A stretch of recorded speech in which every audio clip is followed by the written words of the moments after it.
ഇന്ന് വെളുപ്പാങ്കാലത്ത് പിടിച്ച മഴയാണ് കേട്ടോ. ഇപ്പൊ ഏകദേശം വൈകുന്നേരം 3 മണിയായിട്ടുണ്ട്. ഇപ്പോഴാണ് ഒന്ന് കുറഞ്ഞു വരുന്നത്. അപ്പൊ ദേ നമ്മുടെ കട്ടപ്പക്ക് ഭക്ഷണം കൊടുക്കാനായിട്ട് പോവാണ് കേട്ടോ. കൊടയൊക്കെ കുറെ തപ്പി, കൊടകളൊന്നും കിട്ടിയില്ല. അപ്പൊ ഒരു വാടല വെട്ടി തലയിൽ വെച്ച് നേരെ കട്ടപ്പയുടെ അടുത്തേക്ക് നടന്നു കേട്ടാ.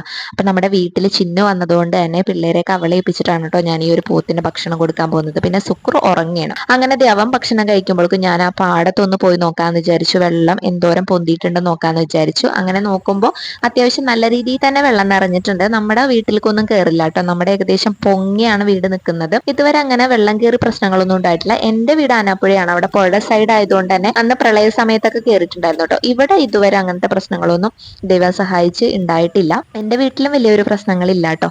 അപ്പൊ ദേ പച്ചപ്പൊക്കെ ഇങ്ങനെ നിറഞ്ഞു നിൽക്കുന്നുണ്ടെങ്കിലും മഴ ഇങ്ങനെ വരുമ്പോൾ നമുക്കിപ്പോ ഭയങ്കര ആശങ്കയാണല്ലേ. പണ്ടൊക്കെ മഴ ഭയങ്കര ഇഷ്ടമായിരുന്നല്ലേ, പക്ഷെ ഇന്ന് ഭയങ്കര പേടിപ്പെടുത്തുന്ന ഓർമ്മകളാണ്. അപ്പൊ അതേ കട്ടപ്പക്കൊക്കെ ഭക്ഷണം കൊടുത്തിട്ട് ഞാൻ ദേ ഓടി വരാണ് കേട്ടോ. അപ്പൊ അത്രയുള്ള അടുത്ത വീഡിയോ ആയിട്ട് കാണാം. ടാറ്റാ.